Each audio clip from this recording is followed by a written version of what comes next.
as Eugene walks in and out of my studio area. Perfect timing, but I'm going to keep that in the video, just so you know. Yoko. Well, hello everyone, Dog Walker Dave here. Today on the channel, I am going to give you a review on a shoe that is more than 1 year old. It is the Saucony Triumph version 19. Now, before you get all bent out of shape and say, why the hell are you reviewing a shoe that's 1 year old? Well, I'll tell you right now, everyone, most of my running is on trails. And now I spend not as much time on the road as I used to. In fact, I never hit the trails when I was younger, always on the road, never hit anything dirt.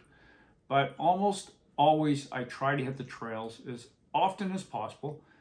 That being said, I do run on the road. When I'm on the road, I don't want to be spending $250 Canadian dollars, that is, buy a pair of road running shoes when they're not in the rotation nearly as much as my trail running shoes. So if I can find a deal, I am going for it. And I'll jump right into it. If you want to not watch the rest of the video, I love these things. In fact, I like mine so much that my wife has a pair, and to prove that's not, it's in the same colorway. And our oldest daughter also has a pair of these shoes that we got for $100 Canadian. I'm all about the deals, everyone. So let's go over this daily trainer. A few things to note about this daily trainer. Number one, it has an 8mm drop from the heel to the forefoot. It is 32.5mm in the heel and 24.5mm in the forefoot. Now, what does the drop mean? For myself, I like a drop anywhere around the 6mm. 8's not bad. I have shoes that have a 4mm drop and also a 10mm drop, and 6 to 8 is about that sweet spot for my running cadence and style. It has Saucony's Power Run PB Plus midsole, which is a very comfortable midsole.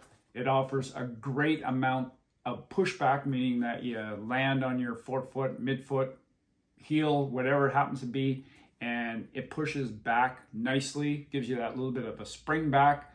Wonderful to run in, this type of foam. It has a semi-gusset tongue. Now, what a semi-gusset tongue is, I'll zoom in here. Basically a little bit of fabric that holds the tongue in place. You can get a full gusset, you can get no gusset, and you can get a semi-gusset tongue. This happens to be a semi-gusset tongue though. And what that does is help keep the tongue from flopping in your shoe underneath the laces. Tongue itself is well cushioned, as is the heel collar. There's a lot of cushion back here in the heel counter, which is kind of forgiving on your Achilles tendon area and your heel area. It's kind of nice to have. It has your traditional Saucony fit, which tends to fit a little bit wider than what I'm used to using. I have a bit of a narrow foot that doesn't have a lot of volume, meaning not only is my foot relatively narrow, but it's also not very deep. It doesn't take up a lot of space. Saucony's, this specific model, and a few of the other Saucony shoes fit me fine. I consider running in this half marathon, not a problem running in this shoe. Outsole has a lot of rubber on it. Not a lot of exposed foam here, but that's fine because it is categorized as a daily trainer.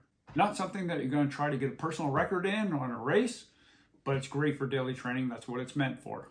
The upper is very breathable. They call it the mono mesh. It's great for the spring, summer, and possibly even the fall months.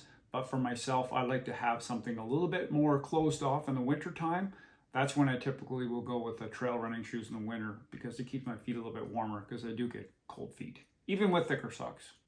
The only drawback I have for this running shoe is that the laces for me, because I have a relatively narrow foot, they're quite long and they're a bit of a tubular lace. They have a bit of stretch to them, so it's really hard to lock your foot in really tightly for my foot. It doesn't bother me that much to the point of me not wanting to wear the shoe, because overall, as a daily trainer on the road, this is a wonderful shoe. So that's my only real drawback for the shoe.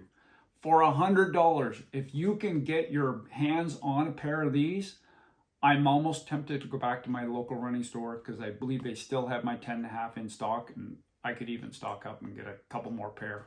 Different colorway. I could care less about the color. Fantastic running shoe.